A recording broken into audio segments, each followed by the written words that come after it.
അടുത്തായിട്ട് ആറാം ടീമിൽ നിന്നാണ് പെർഫോം ചെയ്യാനായിട്ട് വരുന്നത്. ഹം സബ്കാ ദിൽ കാ ഖാൻ അക്ബർ ഖാൻ.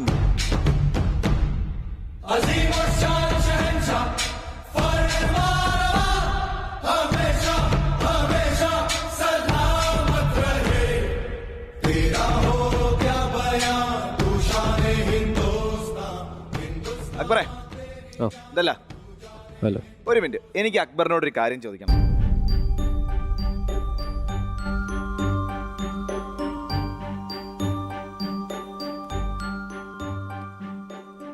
നമ്മുടെ അക്ബറിൻ്റെ ഫേസ്ബുക്കിലെ ഒരു പോസ്റ്റിന് വന്നൊരു കമൻറ്റാണ്. അപ്പോൾ ഇങ്ങനെ കമൻറ്റ്സൊക്കെ ഇങ്ങനെ വായിക്കുന്ന കൂട്ടത്തിൽ അപ്പം ഈ കമൻറ്റ് കണ്ടിട്ട് ഞാനത് സ്ക്രീൻഷോട്ട് എടുത്ത് വെച്ചാൽ. അപ്പം ഞാൻ ആ കമൻ്റ് ഒന്ന് വായിക്കാം. ഫൈസൽ മുത്തു എന്ന് പറഞ്ഞ ആളാണ് അക്ബറിൻ്റെ പോസ്റ്റിൻ്റെ താഴെ കമൻറ്റ് ചെയ്തിരിക്കുന്നത്. ഫൈസലിനെ അറിയാം? ചങ്കാണ്. ഫൈസൽ അക്ബറിൻ്റെ ചങ്കാണ്. അപ്പോൾ അക്ബറിൻ്റെ ചങ്കിൻ്റെ മെസ്സേജാണ്, കമൻ്റാണ്. അക്ബറെ നീ പൊളിക്കുമുത്തേ, ഒരുപാട് സന്തോഷമുണ്ട് ഞങ്ങളുടെ അക്ബർ ഇന്നീ കാണുന്ന അക്ബർ ഖാൻ ആയതിൽ. ഞങ്ങൾ മാത്രമല്ല, നിൻ്റെ പാട്ടിലൂടെ നിന്നെ സ്നേഹിക്കുന്ന ഒരുപാട് പേരുണ്ട്. ഇത് നിനക്ക് അർഹമായ സ്ഥാനമാണ്. പോയ കാലം നിനക്ക് തന്ന കഷ്ടപ്പാടുകൾ എത്രയെന്ന് ഞങ്ങൾ സുഹൃത്തുക്കൾക്ക് നന്നായി അറിയാം. ഇത്രയും ജീവിത പ്രാരാബ്ദങ്ങൾക്കിടയിലും നീ നിൻ്റെ സംഗീതത്തെ കൈവിട്ടിട്ടില്ല. ആ സംഗീതം നിൻ്റെ ജീവിതമാർഗമായി ഇപ്പോൾ ജീവിതവും. ഇനിയും ഒരുപാട് ഉയരങ്ങളിൽ എത്തട്ടെ എന്ന് ആശംസിക്കുന്നു. ഇതാണ് ഫൈസലിൻ്റെ കമൻറ്റ്. ഇപ്പം നമുക്കറിയാവുന്ന ഒരു അക്ബർ എന്ന് പറഞ്ഞാൽ ഇവിടെ ഫുൾ തമാശയും കളിയും ചിരിയും ട്രോളും ഒക്കെ ആയിട്ട് നടക്കുന്ന ഒരു അക്ബറിനെയാണ്. പക്ഷേ ഇത് വായിച്ചപ്പോൾ അതിനേക്കാളിലൊക്കെ ഉപരി നമുക്ക് എവിടെയോ നമ്മളിൽ നിന്ന് മാറി നിൽക്കുന്ന ഒരു അക്ബറിനെ എനിക്കങ്ങനെ തോന്നി. ഈ ഒരു 3-4 വരിയിൽ ഒരുപാട് അർത്ഥങ്ങളുണ്ടെന്ന് തോന്നി. അപ്പം അതാണ് എനിക്കത് അക്ബറിനോടൊന്ന് ചോദിക്കണമെന്നുണ്ട്. ശരിക്കുള്ളൊരു അക്ബർ. ശരിക്കും ഞാനിങ്ങനെയൊക്കെ തന്നെയാണ്. അത് ഫൈസൽ ഞാൻ വേറൊരു പരിപാടിയിൽ മൈലാഞ്ചിയിൽ എൻ്റെ കൂടെ മത്സരിച്ചതാണ്. അപ്പം അങ്ങനെയാണ് അവനെ പരിചയപ്പെട്ട്. അപ്പം അവനിപ്പം പാട്ടൊക്കെ നിർത്തി ജോലിയൊക്കെ കിട്ടിയിട്ട് ഇപ്പം ദുബായിലാണ്. അത്യാവശ്യം നല്ല സാലറിയൊക്കെ ഉണ്ട്. അവനൊരുപാട് നിർബന്ധിച്ചായിരുന്നു എന്നോട് പാട്ടൊക്കെ നിർത്തി എന്നെ ബോഷ് പോലത്തെ എന്തെങ്കിലും കോഴ്സ് പഠിച്ചിട്ട്. പക്ഷെ എന്തോ പാട്ട് അവർക്ക് എൻ്റെ വീട്ടിലെ കുറേ സിറ്റുവേഷൻസൊക്കെ അറിയാം. ചിലപ്പോൾ ഭയങ്കര ബോറായി പോകും പറഞ്ഞു വെച്ചാൽ. ജാസിമിനോടൊക്കെ ഞാൻ പറഞ്ഞിട്ടുണ്ട്, കാരണം എൻ്റെ റൂംമേറ്റാണ്.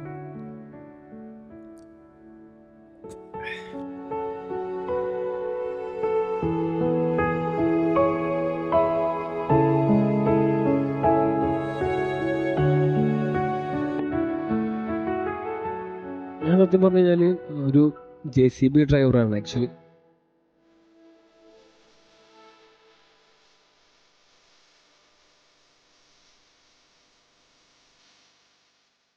എൻ്റെ ഓർമ്മ വെച്ച കാലം മുതൽ ഞാൻ സമ്പാദിക്കുന്ന മൊത്തം വീട്ടിൽ കൊടുക്കുക. ഒരു രൂപ പോലും ഞാൻ എനിക്കായിട്ട് എടുക്കില്ല.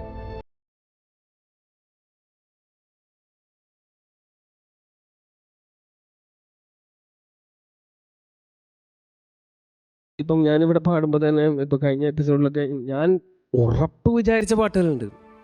ഞാനതൊരു 100 അല്ലെങ്കിൽ ഒരു 99.5 അങ്ങനെ ഞാൻ പ്രതീക്ഷിച്ച പാട്ടുകൾ വരെ എൻ്റെ കയ്യിൽ നിന്ന് പോയിട്ടുണ്ട്.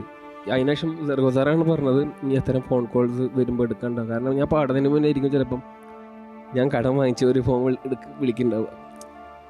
ഇതും ചേട്ടനൊക്കെ അറിയാൻ കുറച്ച്.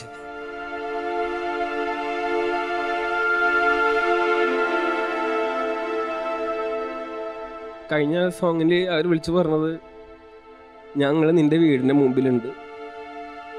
ഞാൻ പറയും വീട്ടിൽ ഉമ്മയും പെങ്ങളുള്ളൂ. അത് പറഞ്ഞാൽ ഉപ്പ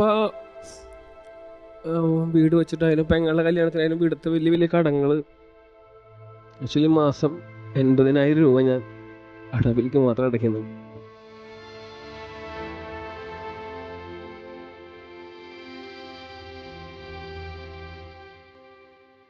എൻ്റെ പ്രായത്തിലുള്ളവരൊക്കെ ഇപ്പം പല കാറും ഒക്കെ എടുത്ത് നടക്കുമ്പോൾ ഞാൻ എൻ്റെ ഉമ്മാടി ചോദിക്കും,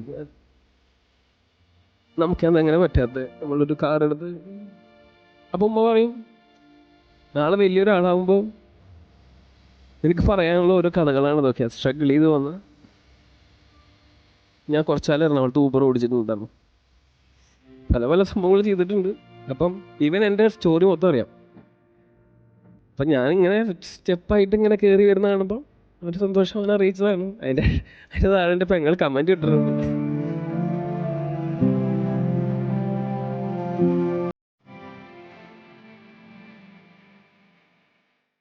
അപ്പം സെർഗോ സാറാണ് പറഞ്ഞത് ഇവിടെ വരുമ്പോൾ നമ്മൾ ഫോൺ കോൾസ് കൂടുതൽ എടുക്കാതിരിക്കുക എന്നുള്ളതാണ്. പക്ഷേ അതിപ്പോൾ അടുത്ത പ്രശ്നമായി. കാരണം ഞാൻ ഫോൺ എടുത്തില്ല എന്ന് പറഞ്ഞിട്ട് ഞാൻ അറിയുന്ന ഒരുപാട് പേരുടെ മുമ്പിൽ നമ്മൾ നാണം കേടാന്നൊക്കെ പറയില്ലേ, ആ ഒരു സംഭവം. അപ്പം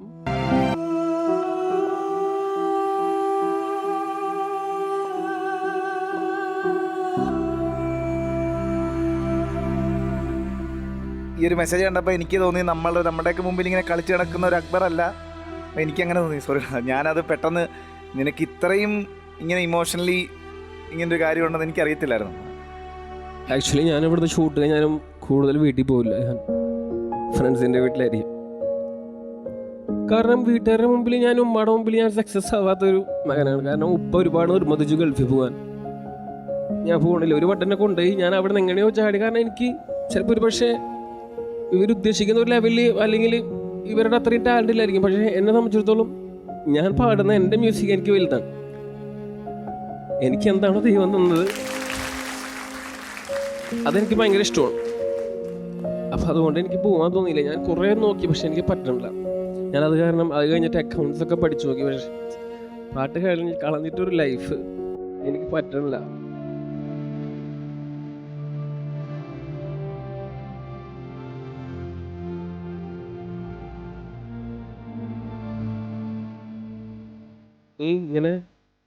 ഇങ്ങനെ നടന്ന് രക്ഷപ്പെടാണ്ട് പോവുള്ളൂന്ന് അവൻ ഒരു നല്ലൊരു ഫ്രണ്ട് എന്നുള്ള ലെവലിൽ അന്ന് പറഞ്ഞു. പക്ഷെ ഞാൻ ഇന്ന് ഇപ്പം സരിഗമപ്പ പോലൊരു വേദിയിൽ ഇങ്ങനെ ഇന്ന് പാടുമ്പോൾ അവന് സന്തോഷമായിട്ടുണ്ടാവും. അതാണ് കമൻസ്. അക്ബർ ഫ്രണ്ട് പറഞ്ഞില്ലേ, അത് സ്നേഹം കൊണ്ട് പറഞ്ഞാണ്. എങ്കിലും ഞാൻ പറയട്ടെ, നമുക്ക് നമ്മുടെ മനസ്സിന് നമ്മൾ വിശ്വസിക്കുന്ന എന്താണ്, അത് എന്ത് തന്നെ ആയിക്കോട്ടെ, അതിപ്പോൾ ഡ്രൈവിങ്ങോ എനിത്തിങ്, നമ്മൾ വിശ്വസിക്കുന്ന സംഗീതമാണെങ്കിൽ അതിൽ വിശ്വസിച്ച് കഴിഞ്ഞാൽ അത് ഒരിക്കലും അത് നമ്മളെ കൈവിടില്ല. എന്തായാലും വലിയ ലെവലിൽ തന്നെ വരും. ഇന്ന് ഇപ്പോൾ ഈ കടം എന്ന് പറഞ്ഞ സംഭവം ഉണ്ടല്ലോ, അതിപ്പോൾ 10 100 കടം, 100 1000 കടം എന്നുള്ള രീതിയിൽ പോകും. അത് എപ്പോഴും കടങ്ങൾ എല്ലാവർക്കും ഉള്ള ഒരു സംഭവമാണ്. അത് കോടികൾ കടമുള്ള ആളുകളുടെ മെൻ്റൽ പ്രഷറും 10 100 കടത്തിൻ്റെ പ്രശ്നം എല്ലാം മനുഷ്യർക്ക് ഒരേപോലെയാണ്. അക്ബറിന് ഒരു മാസം 80,000 രൂപ മ്യൂസിക് തന്നെയാണ് തരുന്നത് കേട്ടാനായിട്ടല്ലേ. അതാണ് ഏറ്റവും വലിയൊരു, അതാണ് നമ്മൾ അതിൽ വിശ്വസിച്ച് കഴിഞ്ഞാൽ അത് that will definitely pay us back. അതിന് ഏറ്റവും വലിയ ഉദാഹരണം ഞാൻ തന്നെയാണെന്ന് പറയാം. അതായത് നമ്മളിപ്പോൾ എനിക്ക് സ്വന്തം സ്റ്റുഡിയോ ഉണ്ട്, വീടുണ്ട്, എല്ലാ ഫെസിലിറ്റീസും ഉണ്ട്. ഇത് ഉണ്ടാക്കിയത് സംഗീതം കൊണ്ട് മാത്രമാണ്, അല്ലാണ്ട് ഞാൻ വേറെ കള്ളക്കടത്തൊന്നും ചെയ്യുന്ന ആളല്ല. അപ്പോൾ നമ്മൾ സംഗീതത്തിൽ വിശ്വസിച്ച് തന്നെയാണ് നമ്മളെല്ലാം ചെയ്യുന്നത്. ഇപ്പോൾ നാളെ ആരെങ്കിലും നമുക്കൊരു ലോൺ പോയി ചോദിച്ചു കഴിഞ്ഞാൽ നമുക്ക് ബാങ്കിൽ എന്താണ് നിങ്ങളുടെ സാലറി സർട്ടിഫിക്കറ്റ് ചോദിച്ചു കഴിഞ്ഞാൽ നമുക്കൊന്നുമില്ല. അടുത്ത മാസത്തെ ശമ്പളം എത്രയെന്ന് നമുക്ക് അറിയാത്തവരാണ് ഇവിടെ ഇരിക്കുന്ന മുക്കാവാസി ആളുകൾ. എല്ലാവരും അടുത്ത മാസത്തെ ശമ്പളം എന്താണെന്ന് നമുക്ക് ആർക്കും അറിയില്ല. നമ്മളെല്ലാവരും നമ്മളുടെ ടാലൻറ്റിനെ മാത്രം വിശ്വസിച്ച് ജീവിക്കുന്നവരാണ് ഇവിടെയുള്ള എല്ലാവരും. അടുത്ത മാസത്തെ ശമ്പളം നമുക്കറിയില്ല. ഒരുപക്ഷെ ചിലപ്പോൾ ഉണ്ടാവും, ചിലപ്പോൾ ഇല്ല. പക്ഷെ ഞങ്ങളെല്ലാവരും വിശ്വസിക്കുന്നത് സംഗീതത്തിനെയാണ്. ആ ശുദ്ധമായ സംഗീതത്തെ നമ്മളെന്നും വിശ്വസിക്കുക. സോ ഞങ്ങളുടെ കൂട്ടത്തിൽ ഇന്ന് അക്ബറും ഞങ്ങളുടെ ഉള്ളിലുള്ളൊരു ഞങ്ങളുടെ കൂടെയുള്ളൊരു ബ്രദറാണ് ഈ ഒരു കാര്യം പറയുന്നത്. നമ്മളിത് അങ്ങോട്ടും ഇങ്ങോട്ടും പറയാനുള്ളൊരു കാര്യം. ഷെരീഫിക്ക് അക്ബറിനെ ഒരുപാട് വർഷത്തെ പരിചയമുണ്ട്. ഞാൻ അക്ബറിന് ഏറ്റവും എന്തുകൊണ്ട് പറയാൻ അർഹനാണ് ഞാൻ അക്ബറിന് ഇതിന് മറുപടി. കാരണം അക്ബർ ചിന്തിക്കുന്നതിൻ്റെ അപ്പുറത്ത് അനുഭവിച്ച ആളാണ് ഞാൻ. എല്ലാവരും ചോദിക്കുന്നില്ലേ എന്തുകൊണ്ട് സിനിമയിൽ പാടിയിട്ടില്ല. സിനിമയല്ല, ജീവിക്കലാദ്യം, ജീവിതമാണ് ആദ്യം. അപ്പം ജീവിക്കാൻ വേണ്ടി ഞാൻ പരക്കം പായിരുന്നു. രാവിലെ കല്യാണ വീടുകളിൽ പരിപാടിക്ക് പോകും, രാത്രി അമ്പലങ്ങളിൽ പരിപാടിക്ക് പോകും.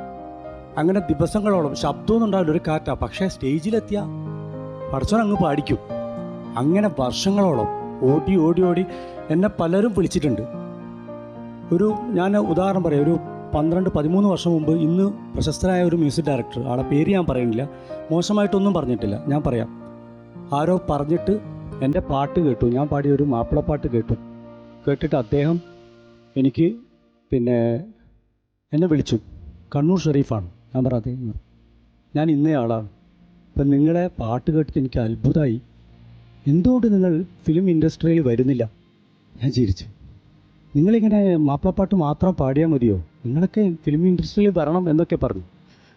ഞാൻ പറഞ്ഞു ഇല്ല, മലബാറിലാണ് ഒന്നാമത്, പിന്നെ ജീവിതത്തിൻ്റെ ഓട്ടത്തിനിടയിൽ അതൊന്നും ചിന്തിക്കാനില്ല, എങ്ങനെയെങ്കിലും കുറച്ച് കാശ് വേണം, കുടുംബത്തെ നോക്കണം. കാരണം ഞാനാണ് എൻ്റെ കുടുംബത്തിന്, എനിക്ക് 4 വയസ്സിൽ ഉപ്പ മരിച്ച ആളാണ്. 4 വയസ്സിൽ എൻ്റെ വീട് കംപ്ലീറ്റ് എല്ലാവരെയും സേഫാക്കിയത് ഞാൻ ഒറ്റക്ക് നിന്നിട്ടാണ്. അപ്പോൾ ആ ഓട്ടത്തിനിടയിൽ അദ്ദേഹം അങ്ങനെ പറഞ്ഞു. എന്നിട്ട് എന്നോട് പറഞ്ഞു, നിങ്ങളെ പാട്ട് കേട്ട് എന്നെ അത്ഭുതപ്പെടുത്തി, നിങ്ങളെക്കൊണ്ട് എനിക്ക് പാടിക്കണമെന്ന് ആഗ്രഹം ഉണ്ടായിരുന്നു, പക്ഷേ എനിക്ക് പാടിക്കാൻ സാധിക്കില്ല, കാരണം നിങ്ങളെ ID കണ്ണൂർ ഷെരീഫാണ്.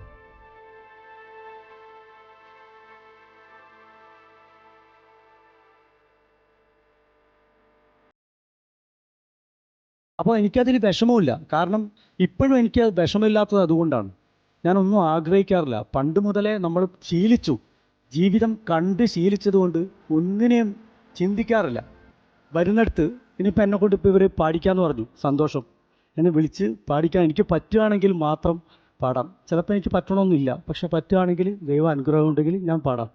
അല്ലാതെ ഒരിക്കലും ഞാൻ ഒരാളെയും അങ്ങോട്ട് പോയി ചോദിക്കാനോ ഒന്നും നിൽക്കാറില്ല, കാരണം എൻ്റെ പരിമിതികൾ എനിക്ക് നന്നായിട്ടറിയാം. ജീവിതത്തെ അനുഭവമാണത്. എനിക്ക് ഏറ്റവും വലിയ, ഞാൻ ഇവിടെ തുറന്നു പറയുകയാണ്, ഇതുവരെ പറയാത്തൊരു കാര്യം, ഞാൻ മൈലാഞ്ചി എന്ന റിയാലിറ്റി ഷോയിൽ വരുന്നത് നമ്മുടെ സരിഗമപായുടെ പ്രൊഡ്യൂസർ ദർഗോ വിജയരാജാണ് എന്നെ കൊണ്ടുവരുന്നത്. അപ്പോൾ സത്യം പറഞ്ഞാൽ എനിക്ക് ഒന്നും സംസാരിക്കാൻ അറിയില്ല, ഒട്ടും സംസാരിക്കാൻ അറിയില്ല. ഇത് പറയുമ്പോൾ തെറ്റിപ്പോവും, ഇതാണ് എൻ്റെ പ്രശ്നം. അപ്പം ഞാൻ സാറിനോട് പറഞ്ഞു, എനിക്ക് സംസാരിക്കാൻ ഒട്ടും പറ്റില്ല, ജഡ്ജ്മെൻറ്റ് ചെയ്യുമ്പോൾ സംസാരിക്കണ്ടേ. അപ്പോൾ എന്നോട് പറഞ്ഞു, നിങ്ങളൊരു കാര്യം ചെയ്യും, നിങ്ങൾ പാടിക്കൊടുത്താൽ മതി, സംസാരിക്കേണ്ട. അപ്പോൾ അദ്ദേഹം ഓഡീഷന് വന്നിരുന്നപ്പാട്, ഓഡീഷന് കുട്ടികൾ കുറേ പാട്ടൊക്കെ പാടുമ്പോൾ അതിൽ കുറേ എൻ്റെ പാട്ടും പിന്നെ സിനിമയിലെ കുറച്ച് പാട്ടൊക്കെ പാടിയപ്പോൾ ഞാൻ അതിൽ ഇങ്ങനെയല്ലേ പാടിക്കൊടുത്തു. അപ്പോൾ എന്നോട് പറഞ്ഞു, നിങ്ങൾ തന്നെ ഇരിക്കണം എന്ന് പറഞ്ഞു. അങ്ങനെയാണ് ഞാൻ ഇരിക്കുന്നത്. ഒന്നും സംസാരിക്കേണ്ട, പാടിയാൽ മതി. എനിക്കൊന്നും സംസാരിക്കാൻ കഴിയുന്നില്ല, ഞാനിങ്ങനെ പറയുമ്പോൾ തെറ്റിപ്പോവും. എന്നെ ഇങ്ങനെ ഇടയ്ക്കിടയ്ക്ക് ഇങ്ങനെ പമ്പ് ചെയ്യുക അദ്ദേഹം. അതിന് ഞാൻ ഒരിക്കലും മറക്കാൻ പറ്റാത്തൊരു വ്യക്തിത്വമാണ് സഹു. അതുപോലെ ഇപ്പം എല്ലാവരും ചോദിച്ചു, കണ്ണൂർ ഷെരീഫ് സരിഗമപ്പ എന്ന റിയാലിറ്റി ഷോയിൽ ഇരിക്കുക, ഞാൻ ആകെ 1-2 സിനിമയിലേ പാടിയിട്ടുള്ളൂ. ഇരിക്കുന്നതിനെപ്പറ്റി പലരും ചോദിച്ചിട്ടുണ്ടാവും അദ്ദേഹത്തോട്.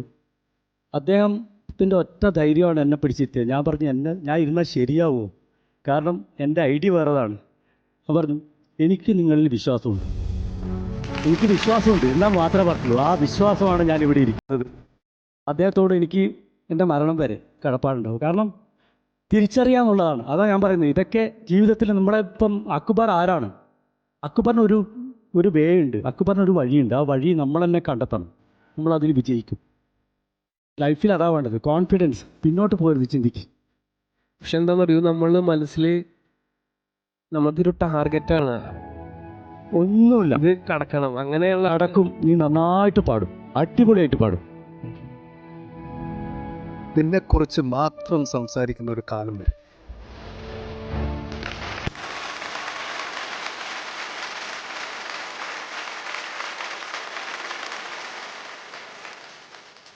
കേട്ടോ, നീ ധൈര്യമായിട്ടിരുന്നു.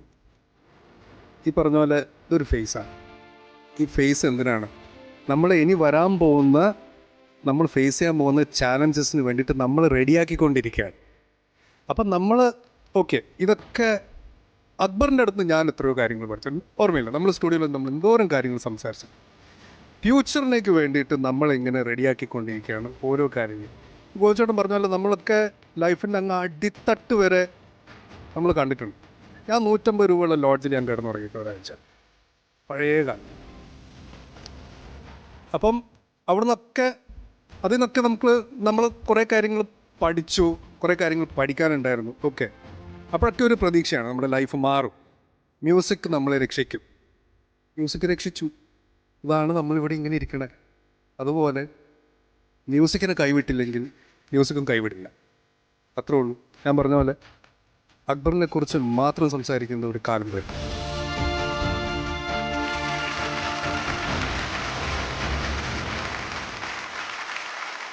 ഇതുവരെ ടോട്ടൽ എത്ര സിനിമയിൽ എത്ര പാട്ട് പാടി? അത് കേൾക്കട്ടെ. ഇപ്പൊ 7 സിനിമയിൽ പാടി. ഗോപിച്ചേട്ടൻ്റെ 3 പടം, ഷാൻകാട് ഒരു പടത്തിൽ പാടി, പിന്നെ കൈലാസേട്ടൻ്റെ എടക്കാട്, പിന്നെ സുനിൽ സുന്ദർ എന്ന് പറഞ്ഞിട്ട് വേറൊരു, ഡെനിൽ എന്ന് പറഞ്ഞിട്ട് വേറൊരു പാട്ടും, ആളുടെ സംഭവങ്ങൾ തുടങ്ങിയിട്ടേ ഉള്ളൂ. അക്ബർ തുടങ്ങിയിട്ടേ ഉള്ളൂ. അതുകൊണ്ട് അക്ബറിനോട് ഒളിഞ്ഞും തെളിഞ്ഞും നിന്നെ പരിഹസിച്ചവർക്കുള്ള മറുപടി ഇടത്തോ കൈവിടത്തില്ല മുത്തേ. ഓക്കെ, അപ്പം നമ്മൾ ഇന്ന് ഏത് റൗണ്ടിൽ ഏത് പാട്ടാണ് പാടുന്നത്? എൻ്റെ മെൻറ്റർ പറയും. ആഹാ, എവിടെ ചേട്ടാ? ഇത്രയും കാര്യങ്ങൾ പറഞ്ഞപ്പോൾ അക്ബർ പാടാൻ പോകുന്ന പാട്ടിൻ്റെ ഫിലിമിൻ്റെ പേര് പ്രതീക്ഷ എന്നാണ്. പ്രതീക്ഷയിൽ സലീൽദ ചെയ്ത മലയാളികൾ നെഞ്ചോടെ ഏറ്റെടുത്ത ഒരു പാട്ടുണ്ട്, ഓർമ്മകളെ കൈവള ചേർത്തു. ഇമോഷണലി ഫാക്ടേഴ്സ് ഒരുപാടുള്ള പാട്ടാണ്, അതാണ് പാടുന്നത്. ആ ഫിലിമിൻ്റെ പേര് പോലെ അക്ബറിൻ്റെ ഇനി അങ്ങോട്ടുള്ള എല്ലാ കാര്യങ്ങളും ആ പ്രതീക്ഷയ്ക്കനുസരിച്ച് മാറും. ഈ പാട്ടോട് കൂടി മാറും. അക്ബർ അടിപൊളിയായിട്ട് പാടും.